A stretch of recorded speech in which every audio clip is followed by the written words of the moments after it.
মহারাজ কৃষ্ণচন্দ্রের রাজবাড়ির কাছেই কালাচাঁদ নামে এক বণিক বাস করত। সকালে ঘুম থেকে উঠে যে প্রথমে এই বণিকের মুখ দর্শন করত তারই নাকি সারাদিন আর অন্ন জুটত না, এমনটাই প্রবাদে প্রচলিত ছিল। কথাটা রাজামশাইয়ের কানে এলো একদিন। রাজা কৃষ্ণচন্দ্র ভাবলেন, অদ্ভুত কথা তো, এরকম সত্যি হয় নাকি? তিনি বিষয়টা পরীক্ষা করে দেখবেন বলে ঠিক করলেন। তাই একদিন প্রহরীকে দিয়ে ধরে এনে প্রাসাদে বন্দি করে রাখলেন সেই বণিকটিকে। বণিকটি তো কিছুই বুঝতে পারলো না। প্রহরী শুধু তাকে জানালো তাকে কাল সকালেই ছেড়ে দেয়া হবে। ভোরবেলা ঘুম থেকে উঠেই রাজামশাই প্রথমে কারাগারে গিয়ে কালাচাঁদের মুখ দেখলেন।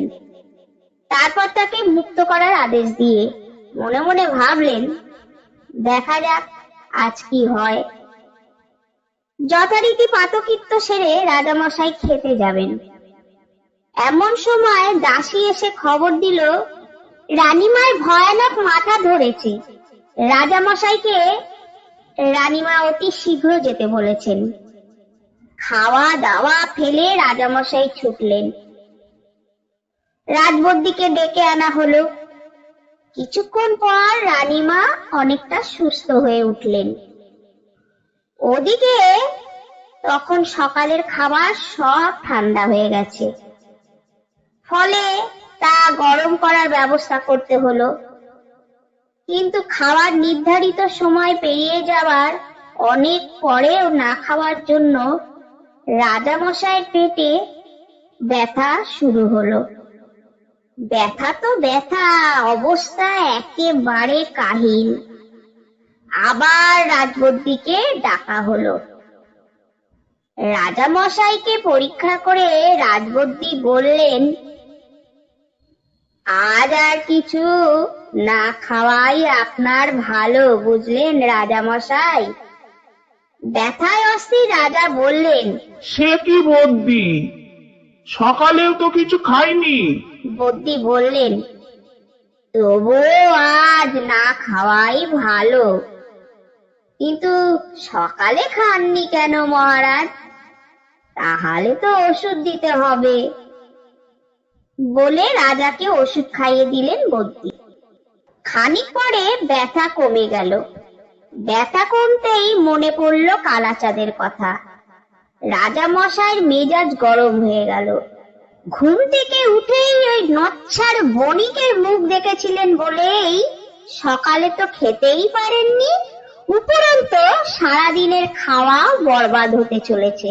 এমন অলক্ষণের বেঁচে থাকার কোনো অধিকার নেই। তৎক্ষণাৎ তিনি কালাচাঁদকে ধরে আনার নির্দেশ দিলেন। নির্দেশ মতো পেয়াদা গিয়ে হাজির কালাচাঁদের বাড়িতে। রাজার হুকুম জানাতেই রীতিমতো ভড়কে গেল কালাচাঁদ।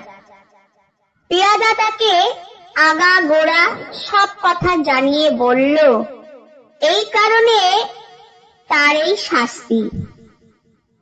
কালাচাঁদের শত কাকতি মিনতি সত্ত্বেও পেয়াদা তাকে ধরে নিয়ে চলল রাজবাড়িতে। সেই সময় গোপাল আসছিল রাজদরবারে। এ দৃশ্য দেখতে পেয়ে এগিয়ে এলো সে। কালাচাঁদ গোপালের হাত ধরে বলল, আমাকে বাঁচাও গোপাল, আমার বউ ছেলে মেয়ের সর্বনাশ হয়ে যাবে। গোপাল বণিককে অভয় দিলে। তারপর প্রহরীদের কাছ থেকে তাকে একটু আড়ালে নিয়ে কিছু কথা বলে আবার প্রহরীদের কাছে ছেড়ে দিলে। পেয়াদারা বণিককে ধরে সোজা ফাঁসির মঞ্চে নিয়ে এলো। জল্লাদ এসে উপস্থিত হলো। ফাঁসির পূর্ব মুহূর্তে কালাচাঁদকে জিজ্ঞেস করা হলো যে মৃত্যুর আগে তার কোনো বিশেষ ইচ্ছা আছে কিনা। তার যে কোনো ইচ্ছা পূরণ করা হবে। কালাচাঁদ বলল, মহামান্য রাজা মশাইকে একবার দেখতে চাই, এটাই আমার শেষ ইচ্ছে। পেয়াদা আমোদরা রাজি হলো না। তারা বলল, রাজার মেজাজ বিগড়ে আছে, এ কথা বললে তিনি হয়তো আরো রেগে যাবেন। কিন্তু কালাচাঁদের ওই একই কথা। শেষে খবর দেয়া হলো রাজামশাইকে। রাজামশাই এলেন, জিজ্ঞেস করলেন, কি ব্যাপার? মৃত্যুর আগে আমাকে দেখার ইচ্ছা কেন তোমার? কালাচাঁদ করজোড়ে বলল, মহামান্য রাজা, এটা কি সত্যি যে ঘুম থেকে উঠে প্রথমেই আমার মুখ দর্শনের কারণে সারাদিন কিছু খেতে পারেননি, আর তাই আমাকে ফাঁসিতে ঝোলাতে নির্দেশ দিয়েছেন? রাজামশাই বললেন, শুধু কি আমি? যারাই সকালে তোমার মুখ দর্শন করে তারাই সারাদিন উপোস করে মরে। তোমার মতো এরকম অলক্ষণে অপয়া লোককে আমার রাজ্যে বাঁচিয়ে রাখতে পারি না। কালাচাঁদ বলল, আগে হুজুর, আপনি যেমন আমার মুখ প্রথম দেখেছেন, তেমনি আমিও আজ প্রথমেই আপনার মুখ দর্শন করেছি, আর সেই জন্যই মরতে বসেছি। সকালে ঘুম থেকে উঠে আপনার মুখ দেখে যদি ফাঁসিতে ঝুলে মরতে হয়, তাহলে অপয়া কার মুখ বেশি বলুন হুজুর? আপনি আমাদের রাজা, আমাদের মা বাপ, ন্যায় বিচার করা আপনার ধর্ম। আপনি বলুন হুজুর, এটা কি ন্যায় বিচার হলো? এ কথা শুনে মহারাজ সত্যি একটু চিন্তিত হয়ে পড়লেন। তারপর বললেন, তোমার কথাটা একদিক থেকে ভুল নয়, ঠিকই বলেছ তুমি। আমি তোমার মৃত্যুদণ্ড রদ করে দিলাম। কিন্তু এটা কি তোমার কথা? এই বুদ্ধি এলো কি করে তোমার? কালাচাঁদ বলল, আজ্ঞে হুজুর, গোপালই এই বুদ্ধি দিয়ে আজ আমাকে বাঁচিয়েছে। মুচকি হেসে চলে গেলেন রাজামশাই। মনে মনে ভাবলেন, গোপাল আমাকেও বাঁচালো এই বিরাট ভুলের হাত থেকে। গোপাল অসামান্য।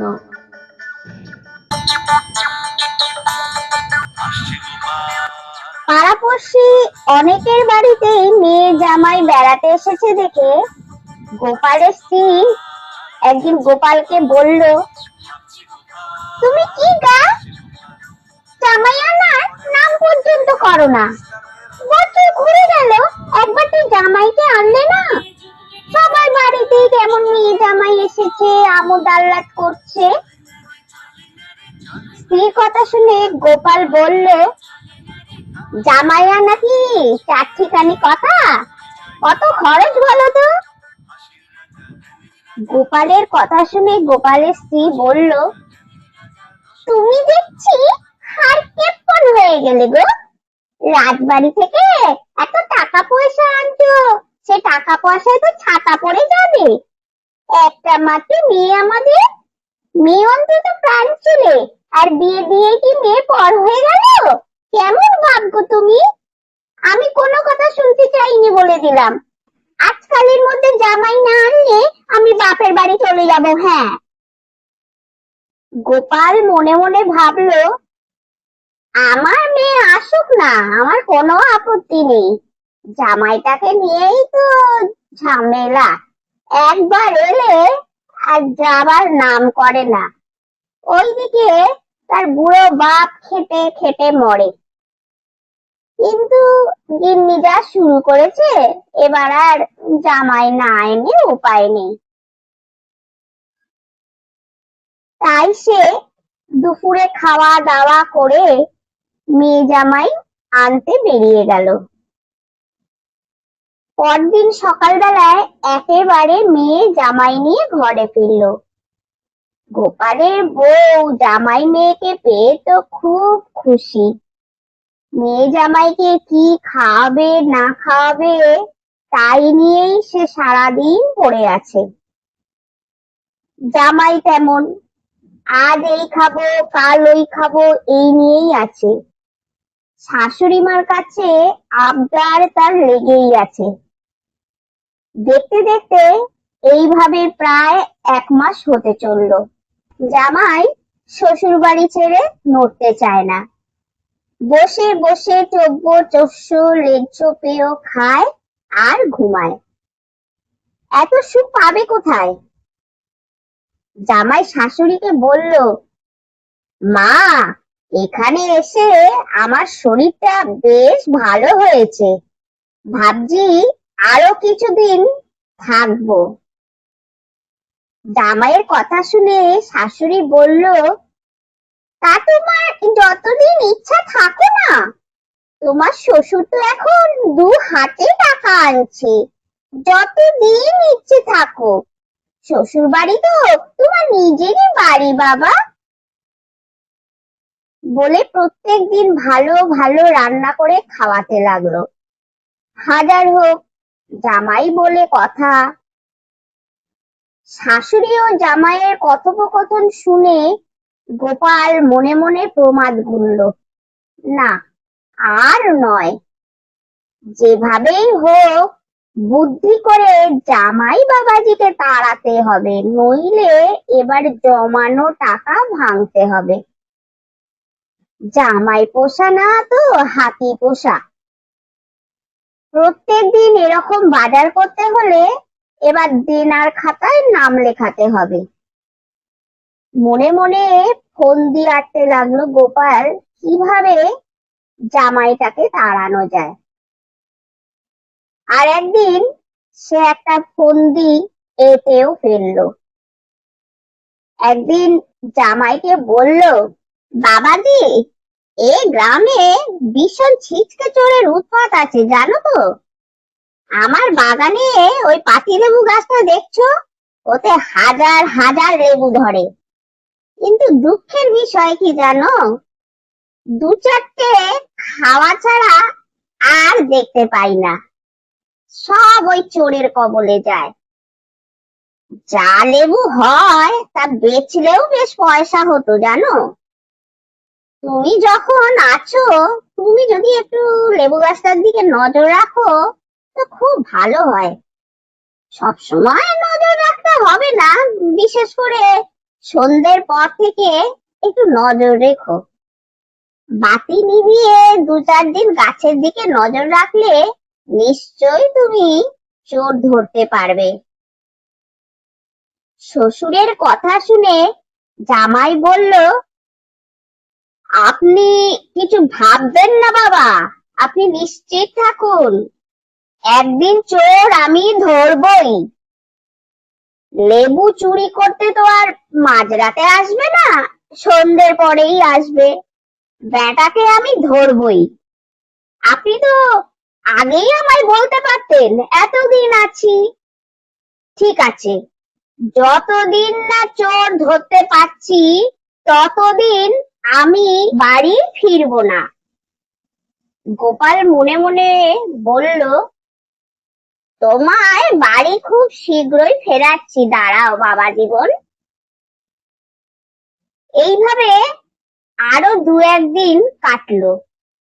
সেদিন সন্ধ্যেবেলা গোপাল রাজবাড়ি থেকে ফিরে বাড়ির ভেতর গিয়ে জামাইকে বলল, কি বাবা, চোর টোর আসেনি তো? জামাই বলল, রোজই তো দেখছি বাবা, আপনি একদম ভাববেন না বাবা, আমার নজর এড়িয়ে চোর কিছুতেই লেবু চুরি করতে পারবে না। আর একবার যখন আমি জানতে পেরেছি, তখন আর আপনার কোনো চিন্তা নেই। গোপাল রাতে খেতে বসে গিন্নিকে বলল, পেটটা আজ ভালো নেই বুঝলে, কিরকম ভুট ভুট করছে। গাছ থেকে 2টো লেবু এনে একটু কেটে দাও না, ডালের সঙ্গে খাই। কেউ নেই ঘরে, আর হেরিকেন জ্বালিয়ে আবার যেতে হবে, তাতে দেরিও হয়ে যাবে ভেবে গোপালের স্ত্রী অন্ধকারের মধ্যেই লেবু আনতে চলে গেল। এদিকে জামাই চোর ধরার অপেক্ষায় আগের থেকেই বৈঠকখানা ঘরে ওত পেতে বসেছিল। আবছা অন্ধকারে দেখলো কে একটা লেবু গাছ থেকে লেবু পাড়ছে।